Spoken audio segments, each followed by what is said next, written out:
Nós vamos abrir a palavra de Deus no livro de Atos, capítulo 2, versículos 12 a 18.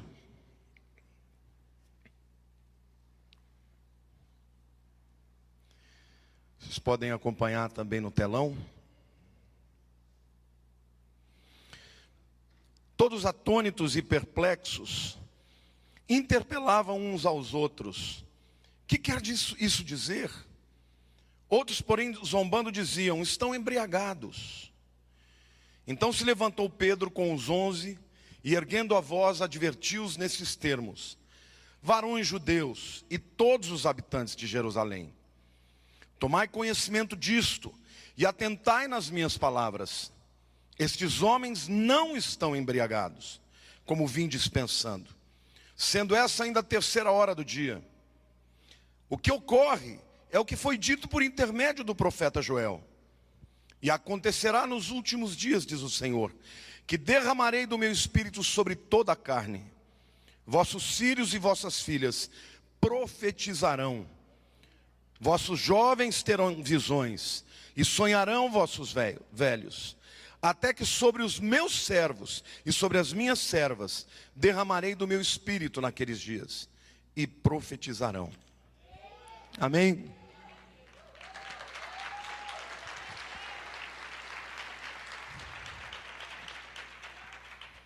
Eu queria que você abrisse o seu coração e tivesse muito atento, porque hoje você vai aprender princípios preciosos sobre a pessoa do Espírito Santo.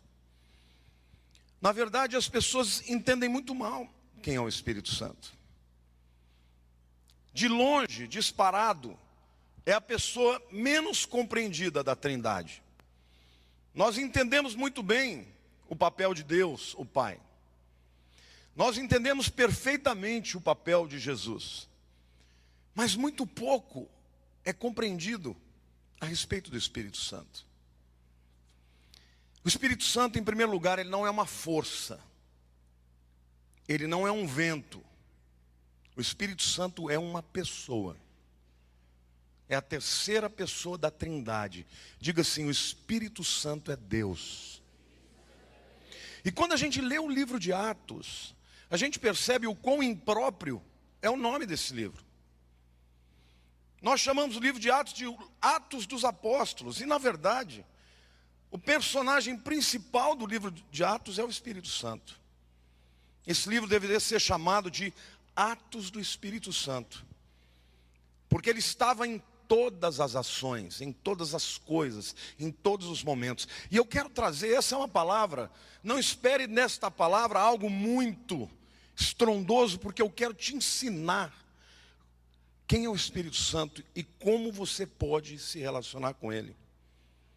Olhando para o livro de Atos, nós vamos aprender um pouquinho sobre como o Espírito Santo pode fazer diferença na nossa vida. Olhe para a pessoa do teu lado e diga: o Espírito Santo pode fazer uma grande diferença na sua vida. A primeira verdade que eu quero falar sobre o Espírito é que ele é a fonte de toda a verdade. João capítulo 15, versículo 26 diz assim, aqui é Jesus falando: quando porém vier o Consolador, que eu vos enviarei da parte do Pai, o Espírito da verdade, que dele procede, este dará testemunho de mim. Diga assim: o Espírito Santo é a verdade, é o Espírito da verdade. João 16, 13 diz assim: quando vier, porém, o Espírito da verdade, ele vos guiará a toda a verdade, porque não falará por si mesmo, mas dirá tudo o que tiver ouvido e vos anunciará as coisas que hão de vir. É muito importante você entender que hoje o Espírito Santo ainda é a pessoa que nos dirige para a verdade. Você já reparou como pessoas, e eu quando falo de pessoas, eu estou falando até de cristãos, agem e cometem muitos erros em todos os sentidos. Entram em negócios errados, fazem relações com pessoas erradas, casam com pessoas erradas, caem em roubadas, acreditam em mentiras, não compreendem a palavra de Deus simplesmente pela ausência da atuação do Espírito Santo. Em primeiro lugar, eu quero dizer para você que o Espírito Santo capacitou a igreja primitiva a entender a natureza da morte de Jesus. Ninguém entendia a princípio que Jesus veio para morrer. E num primeiro momento, a morte de Jesus podia parecer um fracasso, deu tudo errado. A gente esperava que fosse acontecer aquilo, mas ele morreu, então está tudo acabado. Aí vem o Espírito Santo e mostra que a morte de Jesus era o plano de Deus.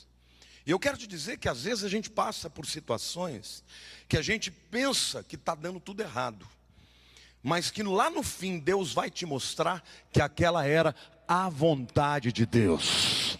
Então, meu querido, a primeira coisa que nós precisamos entender: sem o Espírito Santo você não compreende a verdade. Você é profundamente influenciado pelas mentiras. E hoje, mais do que nunca, há muitas vozes falando por aí. Até dentro da igreja, levanta todo tipo de gente, com teologias novas, com discursos novos, e as pessoas caem no engano, por quê? Porque não seguem a palavra, e porque não ouvem o Espírito Santo. Eu quero dizer para vocês também que o Espírito Santo revelou à igreja um novo significado das Escrituras do Velho Testamento. O próprio apóstolo Paulo sabia o Velho Testamento de cor, mas havia escama nos seus olhos. Ele não entendia que todo o Velho Testamento apontava para Jesus. Querido, a Bíblia toda fala de uma pessoa, de Jesus. O Velho Testamento aponta para Jesus. E o Espírito Santo, ele veio para revelar Jesus ao mundo. Você sabia disso? Então, se você quiser ter um entendimento profundo da palavra de Deus, você precisa do Espírito Santo, porque ele é o Espírito da verdade, amém? Diga para a pessoa ao teu lado: Deus quer te revelar o significado da sua vida através do Espírito Santo. Mas o Espírito Santo também deu à igreja primitiva a convicção de que Jesus tem as respostas para as necessidades mais profundas do ser humano. A Bíblia diz que ele convencerá o mundo do quê? Do pecado, da justiça e do juízo. É o Espírito Santo. Nós temos que reverenciar o Espírito. Nós temos que adorá-lo. Nós temos que buscar o Espírito Santo. Porque quem busca a pessoa do Espírito Santo passa a ter mais sabedoria, passa a ter um relacionamento pessoal, não cai em roubadas. O Espírito Santo é aquele que te revela a verdade, porque ele é o Espírito da verdade. Olhe para a pessoa ao teu lado e diga: Deus não quer que você caia em roubadas. Deus quer que você ande na verdade. A segunda verdade que eu quero dizer para vocês, que o Espírito Santo sempre proveu direção para a igreja primitiva. Hoje em dia as pessoas pensam que ser cristão é ir à igreja de domingo, e todo o resto da sua vida eu faço por mim mesmo. Você toma decisões na sua vida da sua carne, e muitas vezes as decisões que você toma são resultado de você estar mal lá dentro, sim ou não? O indivíduo está mal, vive um momento ruim e fala: vou sair da igreja. O indivíduo está mal, está vivendo um momento ruim, vou acabar com o meu casamento. O indivíduo está mal, passa um momento na alma difícil, ele joga, sai do emprego. Decisões oriundas da alma. Deus não quer que você seja dominado pela sua alma. Nenhuma decisão da sua vida deve ser tomada a não ser por direção do Espírito Santo. Olhe para a pessoa ao teu lado, diga: o Espírito Santo quer dirigir a sua vida. Diga, o Espírito Santo quer dirigir as suas decisões. Aí como é que você vai saber? Tem gente que fala, mas pastor, como é que eu vou saber? Você já perguntou? Tem muita gente que vem falar de decisões que toma na sua vida, e eu falo, você está tomando essa decisão porque Deus te falou? Não, então não tome. É simples assim. Ah, mas e se ele não falar? Ele vai falar. Amém ou não? Você ouse a perguntar, fique procurando a Ele, busque a Ele. Quando Jesus disse para a igreja, Ele falou, vocês fiquem em Jerusalém, até que do alto vocês sejam revestidos de poder. Não cabe a vocês saírem. Muitos foram para lá, mas poucos permaneceram. 120. E foram cheios do Espírito Santo. Deus quer guiar a sua vida através do Espírito Santo. A Bíblia diz que Ele é aquele que nos guia. Vai tomar uma decisão, vai orar a Deus. Se o Espírito falar, você faz. Se não falar, você fica onde você está. Ah, mas está demorando. Queridos, o rei Saul, porque estava muito ansioso para acontecer alguma coisa, Samuel não chegava, embora ele não tenha chegado atrasado, ele foi e sacrificou. E quando Samuel chegou na hora certa, deu-lhe uma chamada, porque ele não foi capaz de esperar a vontade de Deus. A igreja primitiva não fazia nada sem direção do Espírito Santo. Lá em Atos, capítulo 8, versículo 29, a Bíblia diz assim: então disse o Espírito a Filipe, aproxima-te deste carro e acompanha-o. Literalmente, Filipe estava andando, caminhando, e ele viu um carro passando. Era um etíope, que estava lendo um rolo da Escritura, e ele não sabia. E o Espírito Santo disse, aproxima-te dele. E quando ele lá chegou, ele descobriu que o camarada estava lendo Isaías 53, que falava de Jesus.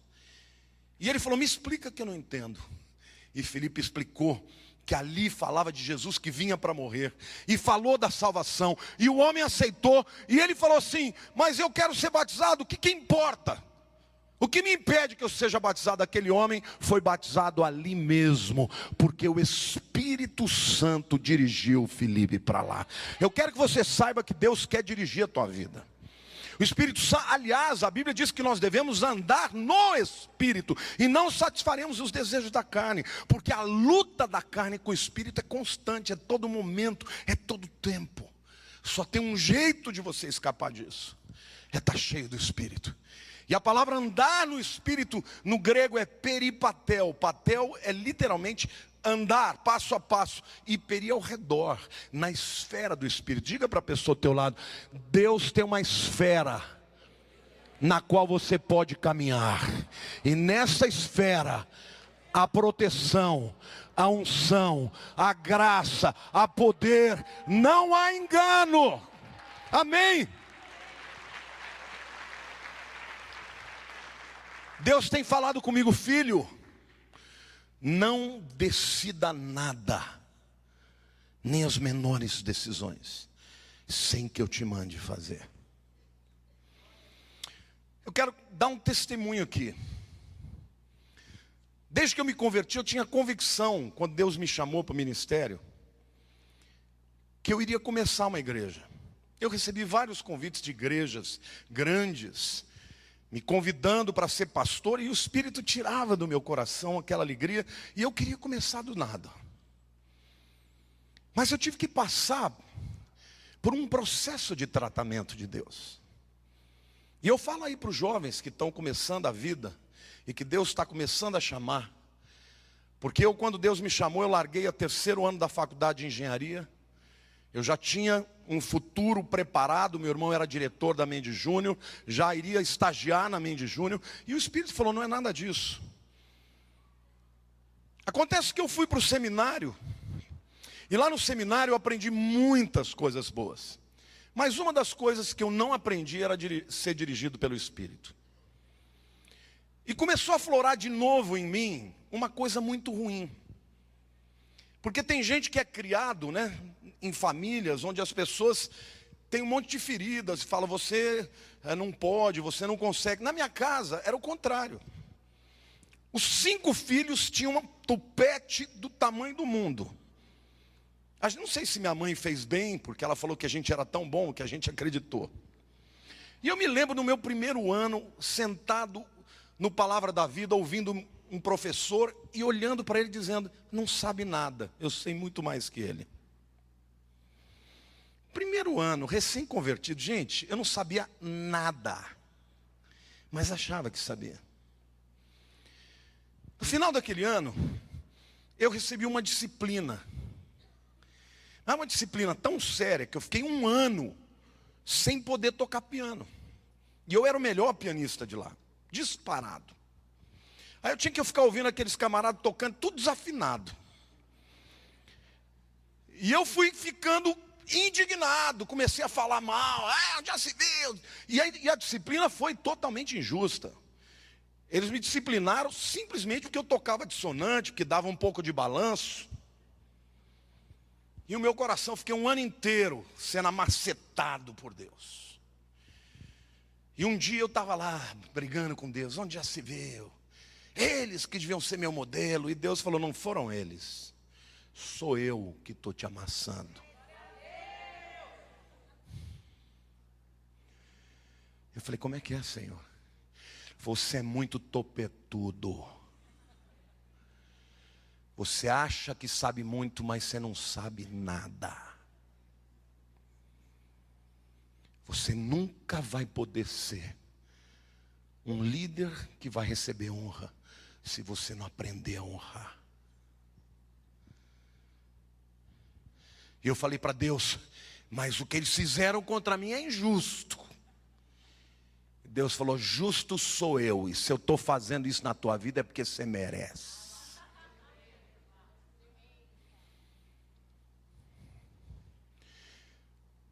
E eu, contra a minha vontade, fui procurar o professor, pedir perdão para ele. Quero te agradecer porque você está sendo instrumento de Deus para me humilhar, porque eu sou muito topetudo. Só que as coisas ruins da gente não saem de uma vez, irmãos. O reconhecimento é o primeiro passo. Estudei no 3º ano, depois de 1 ano de disciplina, eles já me trouxeram para ser monitor da área bíblica. Terminou o curso no 5º ano, eu recebi prêmio de melhor média, comecei o ministério, já fui exaltado, Deus me abençoou. Aí eu vou para o ministério achando que ia acontecer. 2 anos de ninguém se converter. Sabe o que é ninguém? Nada. Pregava, fazia exegese, no grego e tal, e nada. Esse camarada entra em crise, né? E eu falei para Deus, e agora, Deus? O que está acontecendo? E o Espírito Santo falou para mim, o problema é que você conhece muito de teologia e pouco de mim. Mas o que o senhor quer? Porque quando você busca Deus e você chora e você ora, o Espírito te revela. E Deus falou, eu quero que você deixe eu agir e conduzir. Eu falei, Deus, eu vou perder as rédeas. Ele falou, perde que eu tomo. Naquele dia que eu estava de joelho, orando a Deus, eu falei, Senhor, eu estou entregando tudo. Se o Senhor quiser, eu entrego até o ministério. E vou fazer outra coisa. O Espírito falou, não, eu vou fazer uma obra na sua vida, mas você tem que deixar eu tomar o controle. Na primeira reunião que nós tivemos, porque na frente da padaria, porque nossa igreja era em cima de uma padaria, tinha um centro de macumba, irmãos. Todo sábado que a gente ia sair para evangelizar, eles tocavam tabaco, parece que era uma afronta, né? Naquele dia eu chamei os jovens e falei, vamos lá para frente, nós vamos expulsar em nome de Jesus isso aqui. Eles tocando a tabaco e a gente estendendo a mão e declarando que a falência daquele centro de macumba. 1 semana demorou. E Deus despejou aquele povo de lá. 1 semana. E as pessoas começaram a vir e a se converter. Deixa eu dizer uma coisa para você, meu querido. Deus quer guiar a tua vida, guiar as suas decisões. Só que nós temos que aprender que nós não somos nada. Eu não estou aqui desprezando o estudo, o conhecimento. Eu sou uma pessoa apaixonada pelo estudo. Eu estudo todos os dias, 3, 4 horas no mínimo. Mas o que eu quero dizer para você é que se o Espírito Santo não estiver na sua vida, você nunca vai experimentar atirar sempre na mosca, e não ter que errar, e não ter que bater a cara, e não ter que tomar decisões que vão trazer prejuízo. E hoje Deus está dizendo para você, na igreja primitiva, o Espírito guiava, e Ele quer guiar hoje também. Quer guiar a tua casa, quer guiar os teus negócios, quer guiar todas as suas decisões.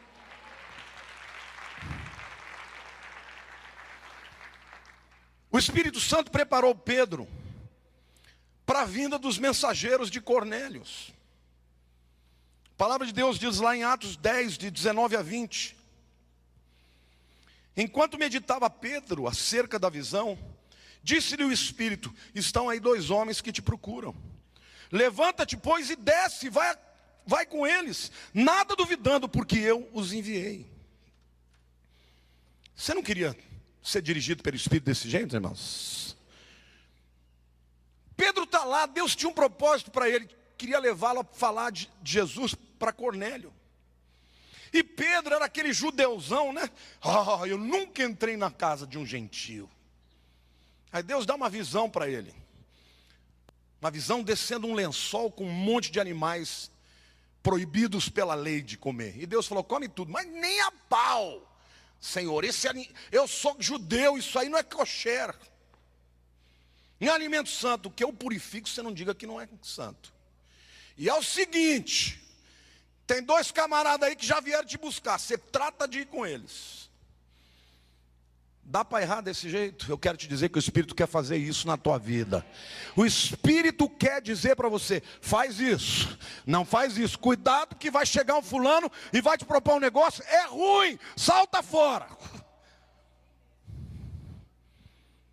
O Espírito agia assim, e Ele age assim, ainda hoje. Mas na vida de quem? Na vida de quem o busca. A Bíblia diz: buscai com zelo os dons espirituais. A palavra zelos no grego é aquele sentimento, aquela necessidade. É a mesma palavra para ciúmes, que arde dentro da gente. O Espírito quer ser buscado pela igreja. Deus tem falado comigo: filho, o meu Espírito está sendo apagado na vida das pessoas, porque as pessoas não me desejam. As pessoas vão para a igreja e muitas vezes o que elas querem é receber uma bênção, elas não querem receber uma direção. Olhe para a pessoa do teu lado: o Espírito quer guiar a tua vida, quer dirigir a tua vida. Era assim na igreja primitiva. Lá em Atos 11, 28, a Bíblia diz assim: e apresentando-se um deles, chamado Ágabo, dava a entender pelo Espírito que estava para vir grande fome por todo o mundo, a qual sobreveio nos dias de Cláudio. Camarada que não é dirigido pelo Espírito, quando vem a calamidade, ele não está preparado. Porque o fato de haver calamidade, haver luta, não significa que Deus não é com você. Porque, querido, foi no momento mais difícil da vida da igreja que a igreja explodiu. Sabe por quê? Porque eles tinham resposta. Eles não ficavam destruídos por causa da perseguição. Quantos aqui estão passando alguma luta? E se o Espírito Santo tivesse te avisado dessa luta? Te avisasse que ela viria, te avisasse como você passaria, e te avisasse como você seria vitorioso sobre ela, você ia ficar esquentando a tua moringa? O Espírito Santo, Ele nos dirige nesse nível. Ele quer te falar o que vai acontecer com a tua vida. A palavra de Deus diz que Deus não faz nada sem revelar antes aos seus servos, os profetas. Está na hora da igreja voltar a buscar a direção do Espírito Santo para as pequenas e para as grandes decisões. Nunca mais, Deus está te dizendo hoje, nunca mais dê um passo sem Deus falar. Querido, se você buscar Deus até quando você vai tirar férias, Deus vai falar: não vá para esse lugar, vá para esse lugar, não vá hoje, vá depois, porque não interessa, deixa Deus falar, deixa Ele te guiar, amém ou não? Quantos podem aplaudir o Senhor e dizer: eu quero isso na minha vida?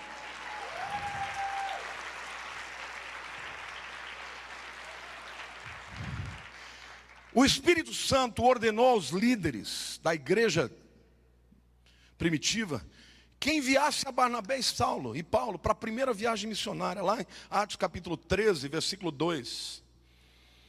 Servindo eles ao Senhor e jejuando, disse o Espírito Santo, olha para a pessoa do teu lado e fala: o Espírito fala. Separai-me agora Barnabé e Saulo para a obra a que os tenho chamado.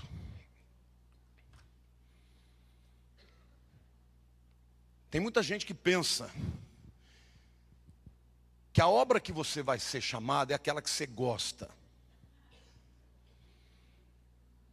Deus vai te chamar para fazer aquilo que Ele quer. E se Ele te chamar, você obedeça, mesmo sem gostar.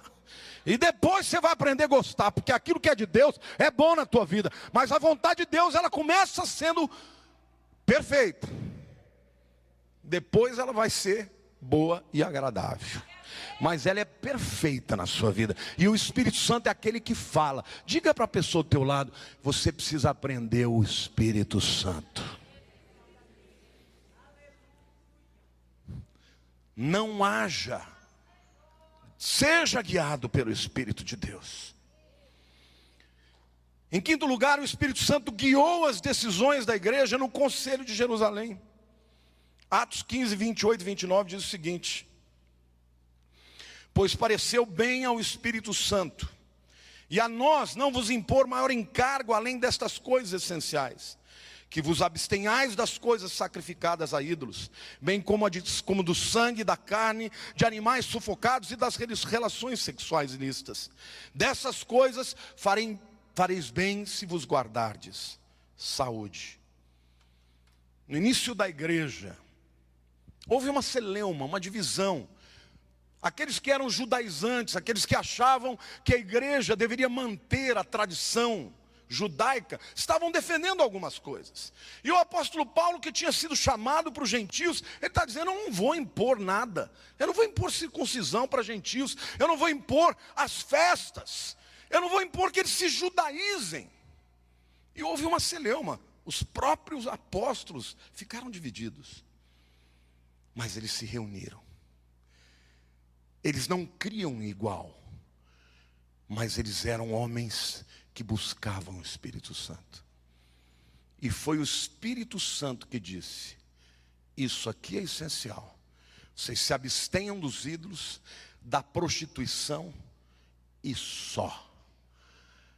Judeu pode continuar circuncidando, gentio não precisa. O Espírito Santo. Uma das coisas que mais tem me entristecido hoje é ver tantos pastores indo para o YouTube para falar mal de igreja, para falar mal da noiva de Jesus, e acha que está fazendo bem. Eu quero te perguntar: um ímpio que nos vê lavando roupa suja em público vai se converter? Isso é obra do diabo, meu irmão. A obra de Deus é salvar os perdidos. Nós não podemos, eu posso não concordar com todas as coisas, mas então por que nós não nos reunimos para orar e buscar o Espírito Santo, ao invés de um ficar apontando o outro, citando nomes? Não é isso que Deus nos chamou. A noiva é de Cristo. Nós vamos dar conta do que falamos da noiva. E você faz parte da noiva. A igreja era dirigida pelo Espírito Santo, era Ele quem dizia, e as pessoas obedeciam. Amém? Quantos querem que o Espírito Santo nos dirija hoje? A terceira verdade que eu vejo Eu disse em primeiro lugar que o Espírito Santo é a fonte de toda a verdade. Mas disse também que o Espírito Santo provia direção para a igreja primitiva. A terceira verdade que eu vejo aqui é que todos os líderes da igreja primitiva eram cheios do Espírito Santo. Atos capítulo 6, versículo 3 diz assim: mas irmãos, escolhei dentre vós 7 homens de boa reputação, cheios do espírito de sabedoria, aos quais encarregaremos deste serviço. Aqui a escolha simplesmente dos diáconos, porque a igreja cresceu tanto e era tão grande, tanta gente, que os apóstolos não davam conta de ficar distribuindo comida para as pessoas. Ele falou, então é o seguinte, Deus nos mostrou que a gente tem que dedicar tempo à oração, à leitura da palavra, e que nós devemos constituir diáconos, que são homens que vão fazer a obra social. Mas a Bíblia diz, separai 7 homens que sejam cheios do Espírito Santo, de boa reputação, e que tenham sabedoria. Não está falando de sabedoria humana, porque eles eram simples, mas eram pessoas tementes a Deus.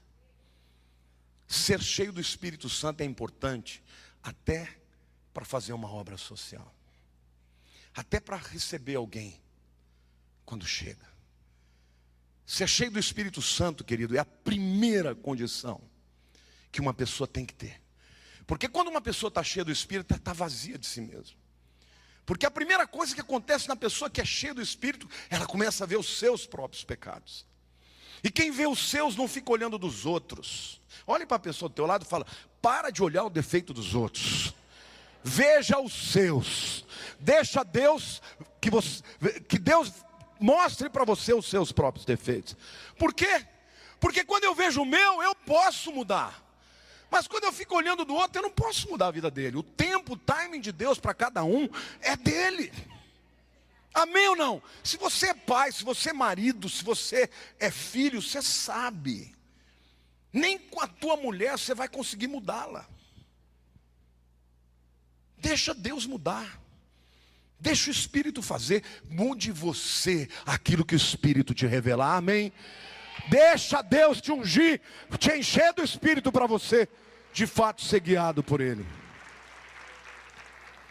Atos 7,55 nos fala que Estevão, um evangelista, era cheio do Espírito Santo. Mas Estevão, cheio do Espírito Santo, fitou os olhos no céu e viu a glória de Deus e Jesus que estava à sua direita. Quem é Estevão? Estevão era um evangelista. Ele não era apóstolo, mas ele era um homem que amava falar de Jesus. E no início da igreja houve uma grande perseguição. E Estevão, muito provavelmente, foi morto e apedrejado na direção de Paulo. De um lado você vê um teólogo cheio de conhecimento, mas vazio de Deus, mandando que se jogassem pedras, porque a Bíblia diz que Paulo consentia em tudo isso. Ele era o camarada que tinha a guarda do sinédrio na sua mão. Era ele quem dizia, prenda, jogue na cadeia, apedreje. Esse está cometendo blasfêmias. E Estevão era um homem cheio do Espírito Santo, e no momento que ele está morrendo, ele olha para os céus e vê o céu aberto, e vê o Senhor, e vê os seus anjos, e ele cheio de graça. Ele fala, Pai, não lhes impute esse pecado. Sabe o que você precisa, meu querido, na tua vida? Ser cheio do Espírito Santo. Quem é cheio do Espírito Santo se torna mais humilde, a arrogância cai, a soberba vira nada, porque a maior sabedoria é enxergar as suas próprias limitações. Quando você está cheio do Espírito Santo, você vê a Deus, e você olha as pessoas com os olhos de Deus. Amém? Diga para a pessoa do teu lado, deixa o Espírito te ungir. Os anciãos que lideravam a igreja de Éfeso eram cheios do Espírito Santo. Lá em Atos capítulo 20, versículo 8, 28, a Bíblia diz: atendei, aqui é o apóstolo Paulo falando aos líderes da igreja de Éfeso, está se despedindo dele e diz assim: atendei por vós e por todo o rebanho, sobre o qual o Espírito Santo vos constituiu bispos, para pastoreardes a igreja de Deus, a qual ele comprou com seu próprio sangue. E aqui eu falo com os líderes. A igreja é de Jesus. O preço que você custou é preço do sangue de Jesus. O diabo pode falar o que for, mas você saiba que você é muito valioso para Deus. Por isso a tua vida tem propósito e tem destino. Porque se Deus pagou tanto pela tua vida, não é para você ser derrotado ou caminhar no pecado amarrado e ao invés de glorificar Deus, sabe, dando glória para o diabo. Deus te chamou para ser glória para Ele. Mas os que são líderes sobre a igreja precisam ser cheios do Espírito e vazios de si mesmo. Olhe para a pessoa ao teu lado. Se esvazia um pouquinho, meu irmão. Diga um pouco menos. Você quer saber quando você está um pouco cheio de si mesmo? Quando você olha para o outro e fala: eu sou melhor que ele. Isso é um sinal de quem está cheio de si mesmo. Porque o apóstolo Paulo, no auge, no momento que está mais cheio do Espírito, ele falou: Espíritos, porque Jesus veio salvar os pecadores, dos quais eu sou maior. Olhe para a pessoa do teu lado e diga: quando você perceber que você é o maior dos pecadores, é porque você já está cheio do Espírito de Deus. Querido, é isso mesmo.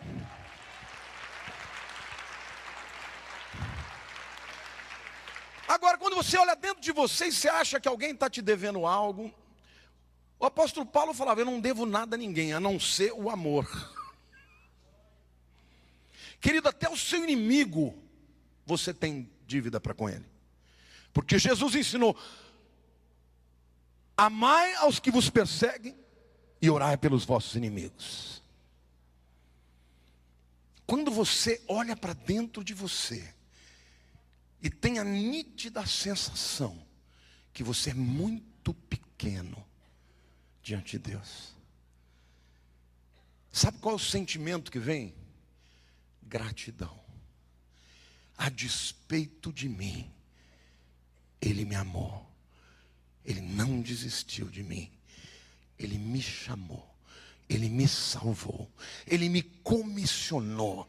Querido, há um rótulo, há um selo de Deus sobre a sua vida. Você é propriedade exclusiva de Deus. Você não é de si mesmo. E sabe quem é o penhor da tua herança? É o Espírito Santo de Deus.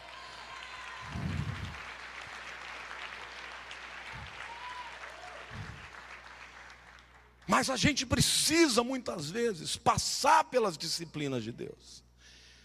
Porque é na disciplina de Deus que o duro se quebranta, que o soberbo se humilha, que a verdade, porque você pode se apresentar para as pessoas como sendo uma pessoa diferente de quem você é, mas somente Deus te conhece. E quando você olha para dentro de si e descobre que você é tão pequenininho perante Deus, aí o Espírito tem espaço. Agora eu vou agir. Agora que você já não tem vontade, que você já não quer responder, que você já não quer rebater, que você já não quer se defender, que você já não quer se justificar, que você só quer falar para Deus: qual é a tua vontade para a minha vida? Aí Deus fala: agora eu vou te usar. Amém? Deus quer fazer isso com a tua vida, querido. Você está sendo tratado, você está sendo macetado, não reclama não. Diga assim: Deus, eu te agradeço tanto porque eu sou teu filho e o Senhor está me macetando, porque o Senhor quer fazer de mim alguém útil na tua glória e na tua presença. Amém ou não? Glória a Deus.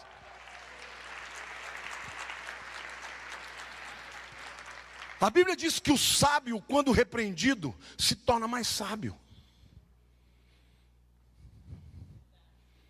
Mas o estulto, ele rejeita a repreensão.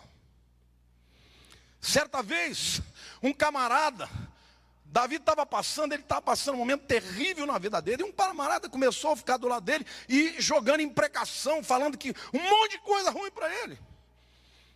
E ele era rei. E os companheiros de Davi falaram: vamos matar esse camarada. Ele falou: não, deixa Deus usar a vida dele.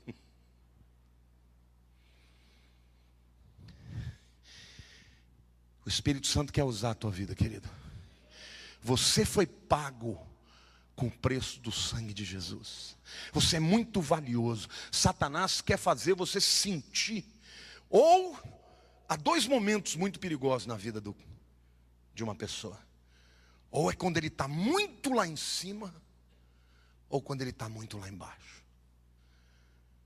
Quando ele está muito lá em cima, ele pode correr o risco da arrogância de Lúcifer e querer ser maior que Deus. Mas quando ele está muito lá embaixo e ainda não deixou Deus tratar na vida dele, ele pode entrar num processo de amargura e deixar de olhar a vida com os olhos de Deus. Queridos, Deus é Senhor do universo. Deus é Senhor do Brasil. E Deus tem salvação nessa nação ainda. Tudo isso que está acontecendo está no controle de Deus. A gente às vezes não entende, mas Deus é Senhor do Brasil. Amém? Diga para a pessoa ao teu lado: Deus quer cuidar da sua vida. Deus quer dirigir a sua vida. Precisamos mais do que qualquer capacitação humana. Diga assim: mais do que qualquer capacitação humana, eu preciso da plenitude do Espírito Santo. E a quarta verdade que eu quero dizer aqui é que o Espírito Santo era fonte diária. Diga: o Espírito Santo era fonte diária de poder, de coragem e de graça. Atos 1:8, Jesus deixa claro a natureza da presença do Espírito na vida das pessoas.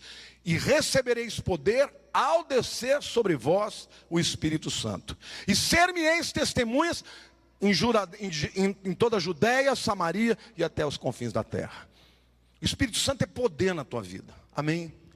Diga assim: em mim o poder de Deus opera.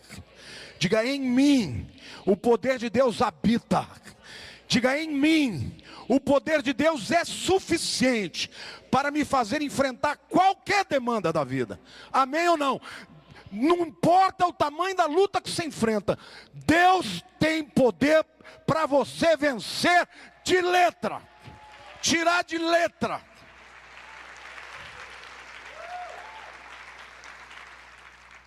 Em segundo lugar, o Espírito Santo é fonte de coragem. Se você está vivendo debaixo de medo, eu quero te dizer que medo não vem de Deus. Atos 4:31 diz assim: tendo eles orado, tremeu o lugar onde estavam reunidos, e todos ficaram cheios do Espírito Santo, e com intrepidez anunciavam a palavra de Deus. Diga: com intrepidez. Um dia desses eu estava orando e estudando a palavra, Deus falou uma coisa que me impactou muito.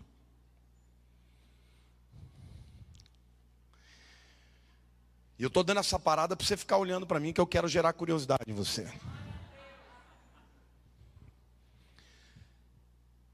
Só tem duas medidas que você pode ter do Espírito: ou cheio ou vazio.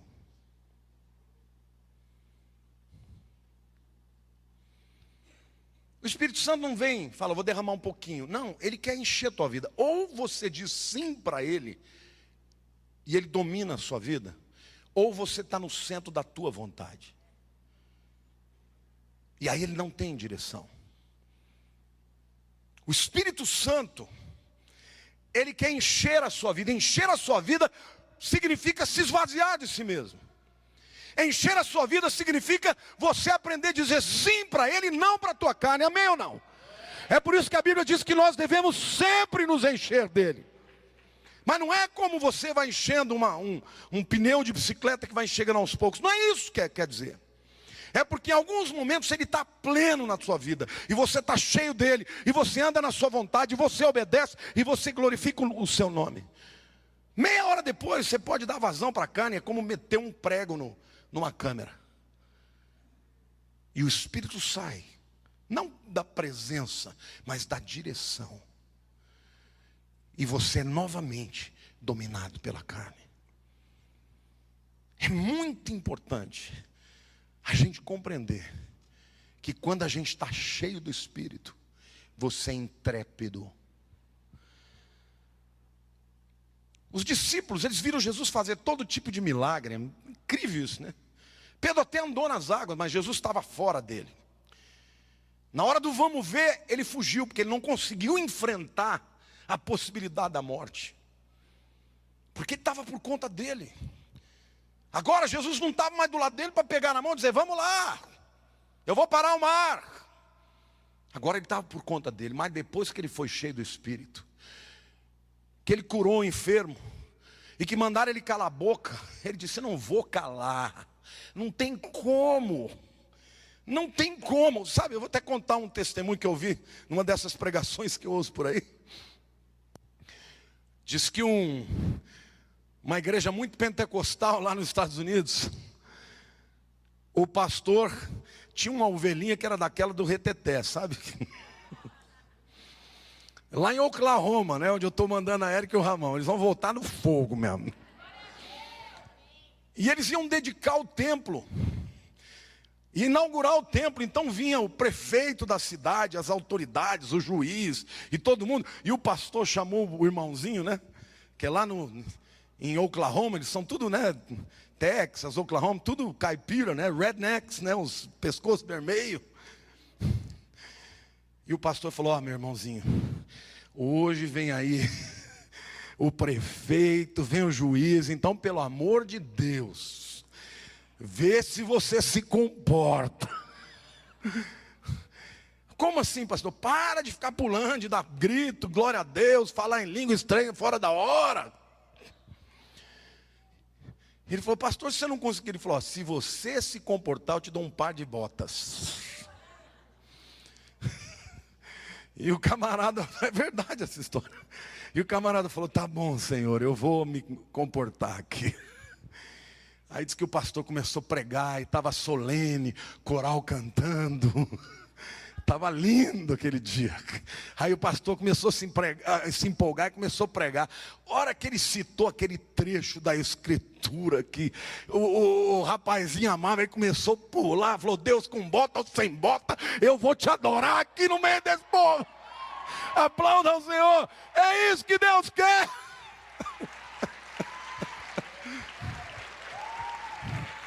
Amém. O Espírito Santo é a pessoa mais importante da igreja. Ele é o Senhor da igreja. Quando ele for retirado da terra, o espírito do anticristo vai se levantar como nunca. Mas hoje, a despeito de nós, ele opera em nós. Olhe para a pessoa do teu lado e diga, o Espírito Santo está em você. E ele é fonte de poder. E ele é fonte de coragem. Os discípulos anunciavam o Espírito Santo a Jesus. Não tenha vergonha de falar de Deus. Abra a tua boca, deixa Deus te usar. Mas o Espírito Santo também era fonte de graça. Atos capítulo 4, verso 33, e eu termino com essa palavra, diz assim: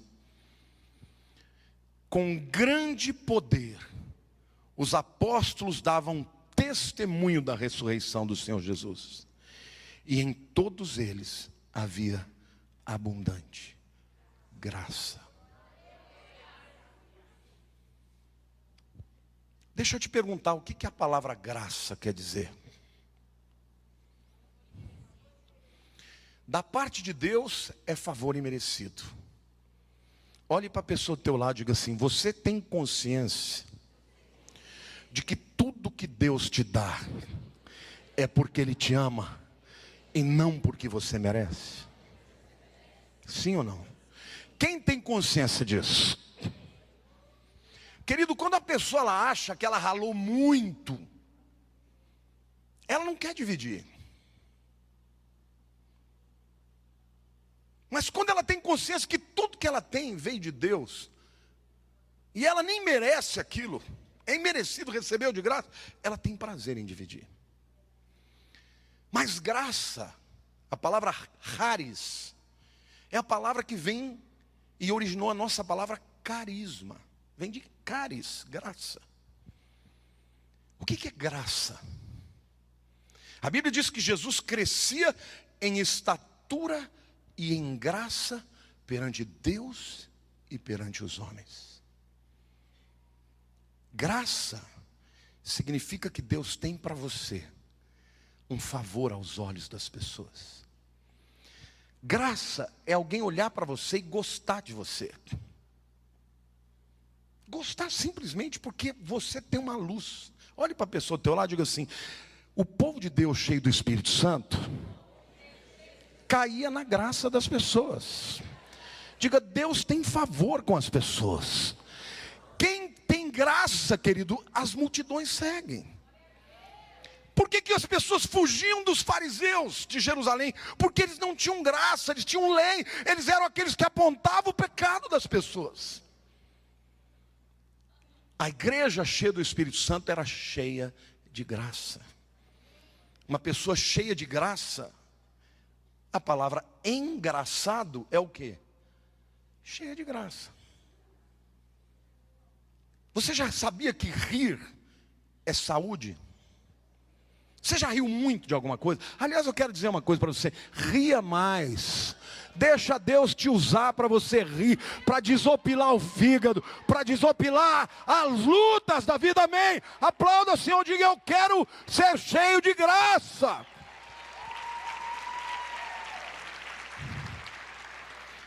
Ah, mas isso não é santo. Não, querido, isso é santo.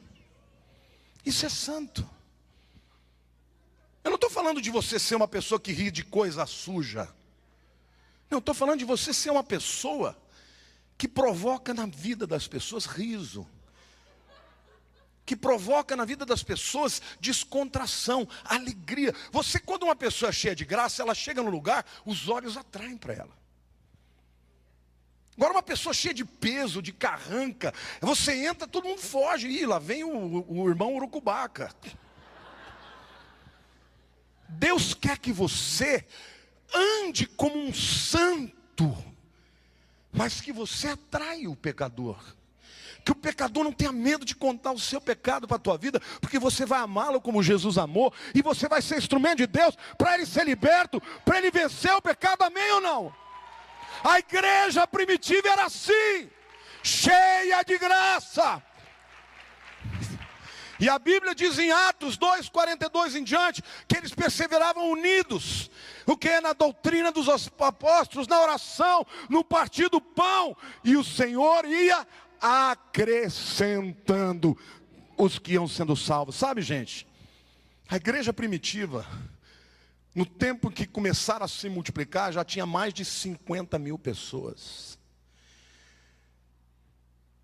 Eu digo para você, quando você tem graça, onde você vai, as multidões vão te acompanhar.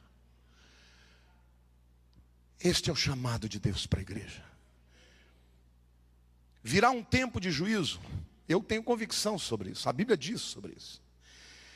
Mas enquanto a igreja estiver na terra, o nosso chamado é dizer que ainda há uma oportunidade de arrependimento, de salvação e de ser cheio do Espírito, amém? Feche os seus olhos, querido.